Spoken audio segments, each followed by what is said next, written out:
ये कितने भी, मैं खुले उससे कह रहा हूँ, कितने 10 चाहे ड्रोन कैमरे यहाँ पे जाए, मैं खुली उससे आवाज़ को अपनी कह रहा हूँ, ये मस्जिद थी, मस्जिद है और इंशाअल्लाह मस्जिद रहेगी क़यामत तक।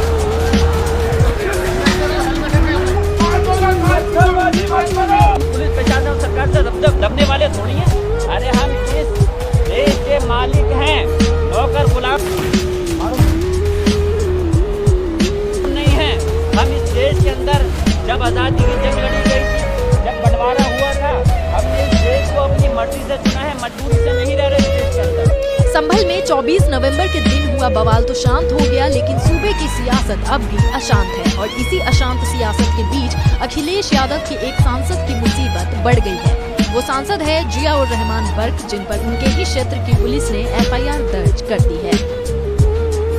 जिया उर रहमान बर्क के साथ साथ स्थानीय सपा विधायक नवाब इकबाल महमूद के बेटे नवाब सोहेल इकबाल के खिलाफ भी ये FIR दर्ज की गई है। संभल SP ने खुद FIR होने की जानकारी दी है। FIR में दोनों पर हिंसा को भड़काने और लोगों को हिंसा के लिए उकसाने का आरोप लगाया है। जानकारी के मुताबिक संभल बवाल के मद्देनजर 2 थानों में कुल 7 मुकदमे दर्ज किए गए हैं। वहीं संसद के शीतकालीन सत्र के सिलसिले में दिल्ली पहुंचे सपा सांसद ने संभल बवाल को लेकर फिर योगी की पुलिस को जमकर घेरा और कहा कि यूपी में मुसलमानों के साथ जुल्म हो रहा है।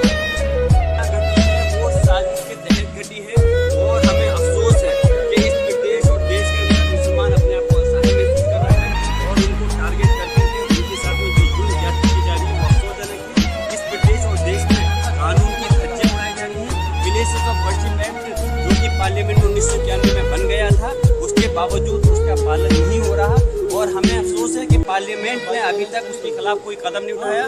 मैं मांग करूंगा, सदन में भी इस मसले को उठाऊंगा और माननीय सर्वोच्च न्यायालय से भी ये अपील करना चाहता हूं कि इसमें संज्ञान ले और जो अधिकारी इसमें संलिप्त हैं, जिन्होंने इस घटना को अंजाम देने में पूरी तरह से हैं, जिन्होंने हमारे नौजवानों की हत्या की है और सरकारी असले के साथ साथ प्राइवेट असलों से गोली चलाई है, उनके खिलाफ हत्या का मुकदमा दर्ज होना चाहिए, उनको सलाखों के पीछे भेजना चाहिए, जिससे कि उनको इंसाफ मिल सके, उनके परिवारों को आने वाले समय के अंदर कोई संविधान के और कानून के साथ खिलवाड़ नहीं कर सके। मस्जिद के सर्वे को लेकर जिया उर रहमान बर्क ने एक बार फिर सवाल उठाए, साथ ही साथ पुलिस को इल्जामों में लपेट लिया। बोले पुलिस वालों ने ही गाड़ियों को फूंका है, पुलिस वाले प्राइवेट हथियार लेकर आए थे, संभल दंगा उन्हीं की साजिश का नतीजा है। मैं पूछना चाहता हूं, कानून के अनुसार अगर काम हो रहा था तो मुझे बताएं कि एक सर्वे और विदिन सेम डे जिस दिन ऑर्डर हुआ उसी दिन सर्वे करने के लिए इतनी जल्दी क्या थी? क्या कोर्ट का ऐसा आदेश था कि सेम डे आप विदिन 1 आवर के अंदर आपको सर्वे करना है? इतनी इमरजेंसी क्या थी कि आप विदिन 1 वीक भी सर्वे कर सकते थे, 2-3 डेज कर सकते थे, लेकिन एक सर्वे कंप्लीट होने के बाद DM, SP और सब कमिश्नर जो कि सर्वे कमिश्नर थे, उन्होंने कहा हमारा सर्वे कंप्लीट हो गया। हमने पूछा कुछ करना हो तो आप फाइनल कर लो, बोले नहीं कंप्लीट हो चुका, हम सिर्फ रिपोर्ट जमा करेंगे। दूसरा सर्वे करने की आवश्यकता क्या थी? दूसरा सर्वे अगर वो करना चाहते थे तो कोर्ट का आदेश लेते, उसके बाद सर्वे करते।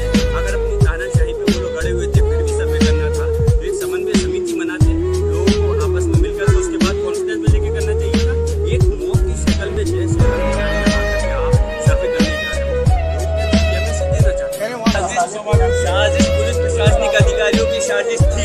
उन्होंने प्राइवेट असले लेकर के आए थे, उन्होंने खुद अपने हाथ से गाड़ियों में आग लगाई है और खुद प्राइवेट असलों से फायरिंग कर करके।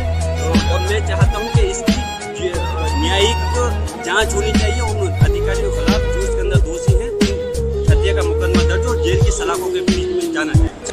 बता दें कि ठीक ऐसे ही आरोप वो भी लगा रहे हैं जिन्होंने इस हिंसा में अपनों को खोया है। ऐसे में हैरानगी तो इस बात की है कि पुलिस पर ही फायरिंग के आरोप लग रहे हैं, लेकिन FIR वाला एक्शन सपा सांसद के ही खिलाफ क्यों हुआ?